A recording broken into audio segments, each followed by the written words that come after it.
All right. Good evening, everybody. Appreciate you guys being here tonight. I know you guys already had the information about some tests that we had that they were deemed to be false positives, and we have resumed normal operations ever since then. So, I want to get on with you tonight and answer any questions about our football program that you may have. With that being said, open to questions. First question goes to James Krupia from the Oregonian. Mara, the Pac-12 protocol had said one PCR could override the positive antigen. Lane County and I believe OHA is also one. The release said two. Was that a choice, or was the department protocol even more strict, or basically why was the second, and how long did it take for the PCRs to be processed? Well, everything, all medical questions and protocol, it goes right through, of course, all the health authorities you just mentioned and our medical staff as well. And everything was followed to the T. And that's what we did. And, of course, sometimes it makes you a little bit impatient. You want to get going right away, but it took about a day or so, and it was done, and we were able to resume our practices like we normally do. Eric Scopel, 247 Sports. Mario, how big of a loss do you take Saturday's scrimmage being, and is there a plan to reschedule, and how does that impact the remainder of your fall camp schedule? Well, when you lose a scrimmage, certainly it's pretty impactful, and you can't really cram an extra 130 plays in the rest of your schedule. But we did plan to play live ball anyways throughout the course of this week, and we have, and we did today as well. And not all of it, some of it was stud, some of it we stayed up, but some of it, we went out there and we played ball, called it, headsetted it, the entire thing like normal operations, because that's going into camp. We felt that was going to be the most important thing that we can do, is just continue to get repetitions at what we do as we install a new offense, as we continue to elevate the standard of our defense and our special teams. So, of course, it's always important, but it's that kind of year. We've got to adapt and move on. Ryan Thorburn, Register Guard. Mario, what are kind of your range of emotions as, a guy that's in charge of these 100 young people during this time? Is it, a range of concern, relief, maybe frustration? What goes through all these different tests? Yeah, a lot of stuff goes through your mind. It's I guess the first thing hits is a dose of reality. What's going on and transpiring around the world and the college football world, and what different places have had to deal with. At the same time is immediately just trusting the processes that are in place, because I get to see these every day. I get to see the people that are here at 4:30 in the morning and leave way past where everybody else is already far gone and home and on with their day. So the first thing that comes to your mind are your student athletes, making sure that they're as healthy as they can be, and at the same time, should something happen, that you provide whatever necessary to make sure that they get healthy or stay healthy. So of course, as a football coach, the planning part, the practice part, you wonder, okay, how do you fit this together? But it's kind of been the theme that I think the entire country has had to have, is you have to be adaptable. You have to be able to roll with whatever punches come at you, make the adjustments and go forward, because at the end of the day, that ball is still going to be placed on the tee on November 7th and kicked off at 4:30. And no one's going to feel sorry for us or any other team that may have an issue. So all those things come into play. So you're just at it 24/7, and, really, really pleased with the urgency of which this matter was handled with, and at the same time with the results that we had. Tyson Alger, The Athletic. What did you guys do for the last 3 days? How did you guys make use of that time being not able to practice? Well, we were able to get, we had planned to have a scrimmage and then 2 days off of our feet. Okay.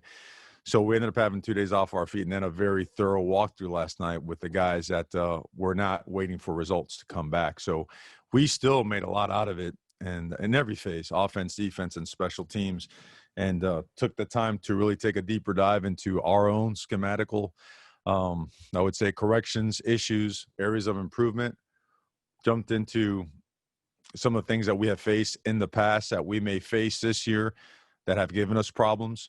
Haven't jumped on the opponent full bore yet, but just some bits and pieces here and there. So we made great use of it. Our meetings were still intact, both via Zoom and in person with the guys that were all negative, and via Zoom with the guys who were waiting for their tests to come back negative. And today we got after it. Today's practice was a very thorough, long, physical football practice, a typical Oregon Tuesday. And really, really pleased with the way that we came out there, and the fact that we're throwing our guys into drives that have extended play. You know, you're jumping into 6, 7, 8, 9, 10, 11, 12 play drives and testing them. And being that their legs were a little bit more fresh, we expect them to handle it well, and they did. Matt Preem, 247 Sports. Yeah, Mario, is it sense of confidence, and you feel well that the systems in place worked? I mean, you lost today, and that's not good, but is it confident knowing the system in place and it worked for you? I do. I feel very confident in them, and I think without anyone in the country having a real handbook of having gone through something like this, I thought the responses surrounding it, the way that people were at just immediately at the side of the people that needed to be. I thought it worked out pretty well. You always want to go faster. I mean, that's just the nature of all of us, right? We want things right now. We live in the day and age of instantaneous gratification. So, and I could see these processes continuing to get better and better, knowing now as time goes by and as we try to get these things to stand the test of time, things will come up and processes will improve. So, yeah, I think it's all headed in the right direction. Mario, we asked kind of what the mood was for you in the days following the positive test. I guess, what about the players, not specifically those that tested positive, but just the group knowing that they lost some of this valuable time? Well, I thought the thing that really stood out on Saturday, guys really wanted to play that night. Like, there was a lot of juice and a lot of just energy and want to get after it type attitude heading into Saturday night. And you could tell those guys really felt it. They really want to get after it and knock each other around pretty good. So, but I also think that dose of reality also serves as a great lesson. I mean, that could be the case for us, could be the case for any team around the country, right? Where you may be down a few guys. And what do? You adapt, you overcome. So I think it's a great indication of, you know, what your team can and will handle as it comes your way. And the expectation is that leadership has to come from the locker room, and it's going to be looked at and leaned upon, because in a year like this, where it's more than just football, right? There's a lot of different things that every single program in America has to deal with.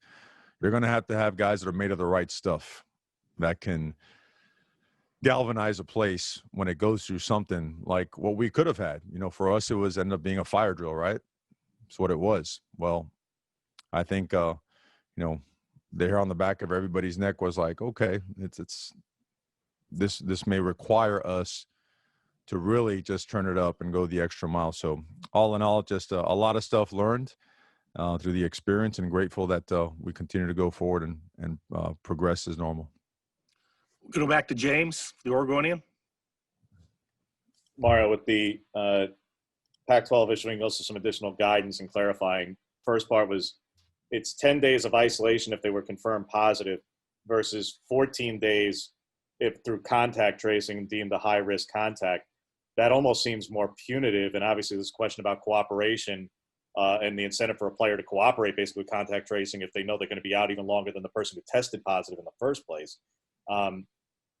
I realize these were negative ultimately, but did you get a sense of how devastating this could have been even with one confirmed positive through the contact tracing? And secondly, what if this happens during a game week? The Pac-12 says you'll have access to PCRs on the day of, but are you confident if somebody tests positive morning of the game, that if it's a false positive, you can turn around and play, and what your own plan is for the coaching staff if something like this arises?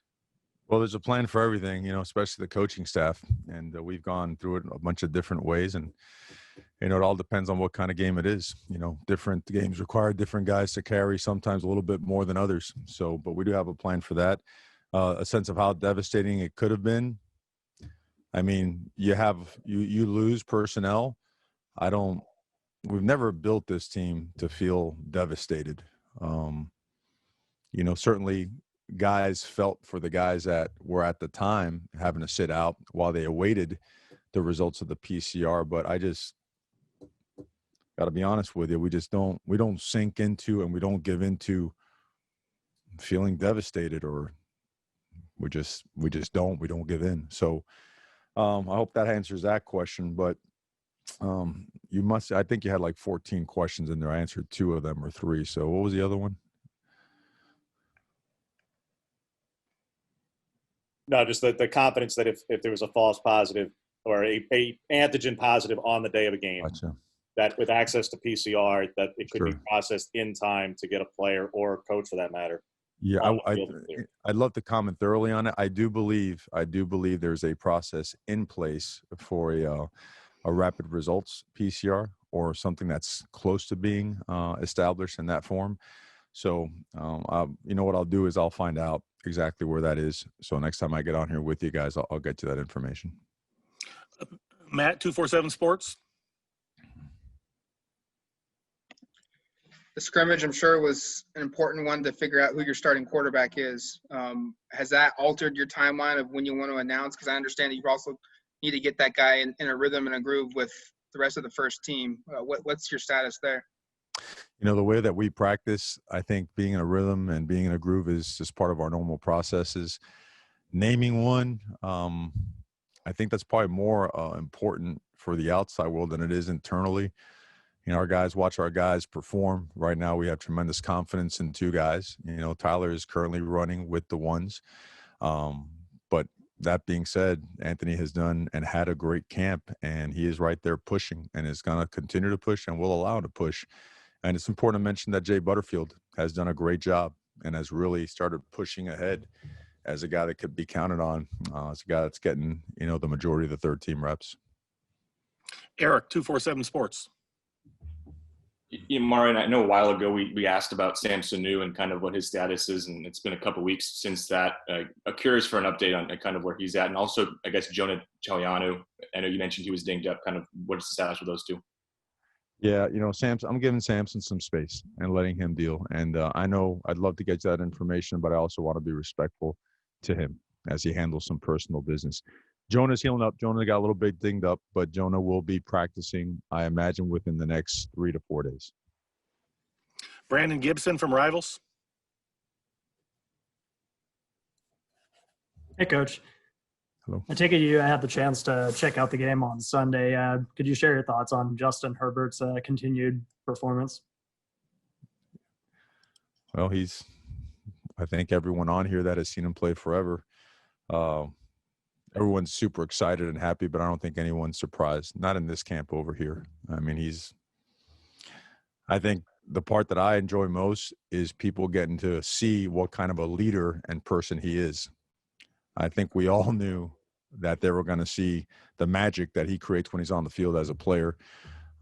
I feel just incredibly awesome for him, his family, the program, everyone, when they see how people rally around him, his leadership skills, the way he brings it all together. And the relentless competitor was always going to show, but the fact that it's all coming together and the way that they won that game, it's awesome. I have it cut up for me so I could speed through it. So I don't have the time to sit down and watch the whole thing. Yeah, I'm just grateful he's such a big timer. I actually get a text message back from him, you know, whenever he gets settled in after media dealing with you guys. So it's pretty cool. Warren Williamson, Oregon Duck Football News. Mario, it really comes down to time now, 11 days until game day. You had a little bit of a hiccup here in the schedule. How close are you guys reality to playing right now? Could you go this Saturday, or is there still a lot to do together? I think if you asked any coach for extra time, they take it. I think we're really close to being able to play to the level that we expect ourselves to play. And we are pushing it. You know, our practices they're not dress rehearsals now. You know, we go and there's only one way to play that way, and that's to prepare a certain way. So we've covered our situations, any and all football situations, multiple times. You know, our Saturday mock scrimmage will certainly cover some things that are really unique, some things that have come up that are even more unique that we haven't seen before the last several weeks in college and pro football. because those situations may come up again, and our guys are just it's incredible. The use of the opportunity to learn from others, watching others play, and some things that have gone well and not so well. So, I mean, I'm sure everyone saw the the Penn State Indiana game and how critical, and how, I mean, how many guys can actually hit the brakes and take a knee down there before getting in a wide open end zone, knowing that, hey, this is going to be the difference in us taking the air out of the ball. So, so it's a lot of really good stuff, and I think our guys are going to be ready when the time's right. Andrew Hobner, KZI. Talk to mention, the reality, kind of coming back in when you have something come up like positive antigen tests. There's been other programs that have been kind of dealing with tests in and out of their athletic department the entire summer. This was a first, even if it was a false positive. For you guys, is that a catch off guard kind of moment? It's out there, but this was, so late into the game for you guys the first. I mean, was there any feeling of surprise when that number kind of came, even though, it turned out to be a false positive?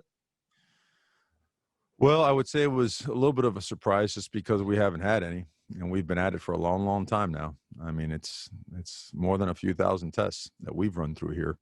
And the fact that if you could see, and maybe I should have filmed it, the way our medical team and our processes, our protocol rolls now, I mean, I don't know how you could do it any better. I really don't. And that's not just to praise them because we're trying to sell how good they are. It's not. It's just the reality of it. And so, yeah, catch you off guard. And then so right away, you just want to know, okay, let's go right to process, process, safety, health first, everything else.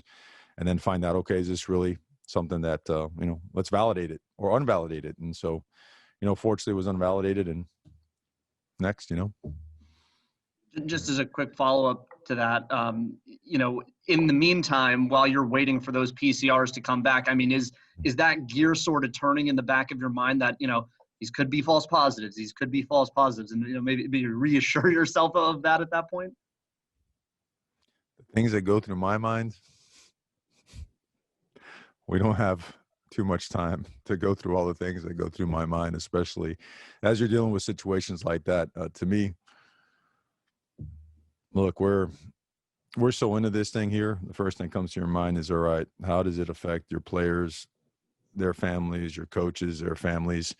And you start going the next step in the process to make sure that you're doing the very best you can by all of them. Those are things. You're very process oriented as it relates to everything. I know that sounds boring to the outside world, but we believe that it's critical to being successful and productive in all the things that we do, especially in times like this.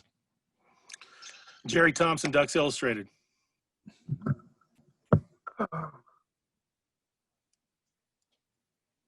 You're on mute there, buddy.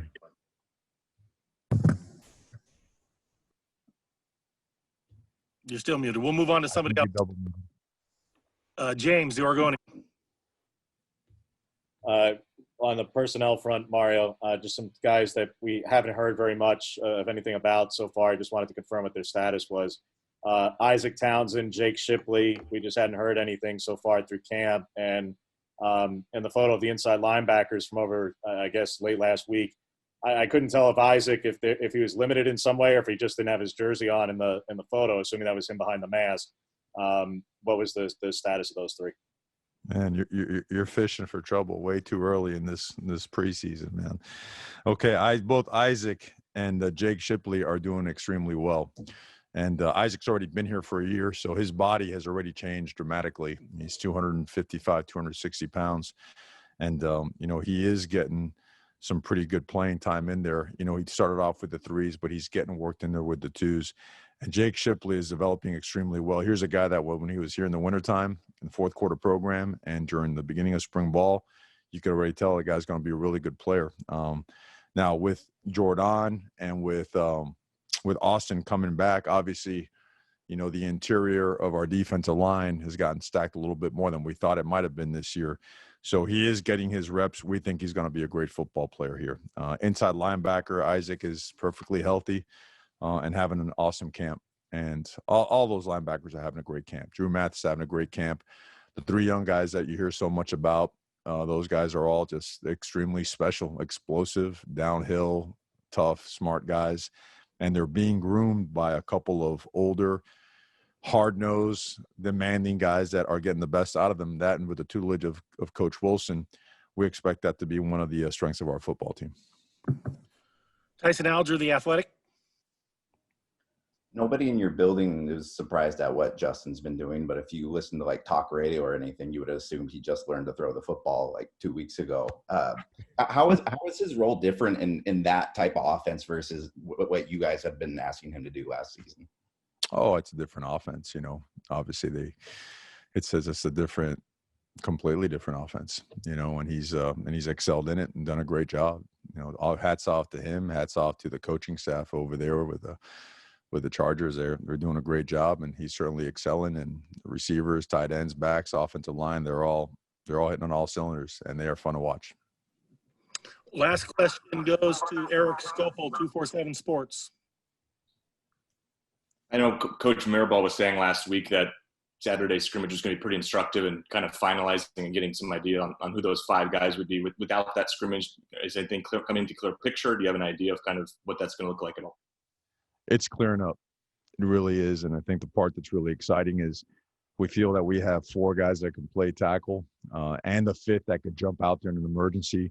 We feel we have 3 guys that can play center and developing a 4th. We feel we have 5 guys that we could rotate inside and a potential 6 that could move there in a pinch. And I mean, some of these are the same guys, they overlap, but feel really good about where we are, feel really good about the leadership that Alex Forsythe has provided. I think that's so different. When you start playing with the ball in your hand, a lot of times guys slow down. Alex has done the opposite. He has sped up, and when you're a center, you're almost like directing traffic out there. Air traffic controller is what you are, right? You're pointing, you're calling out numbers, you're making line calls. Those things are being passed down. Everybody's communicating. So all in all, I know Coach Mirabal, and you've seen the way that he grinds. He's like nothing else in the country now. He's got these guys poised, ready for a big season.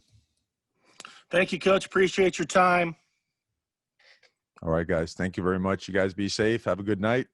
And go Ducks.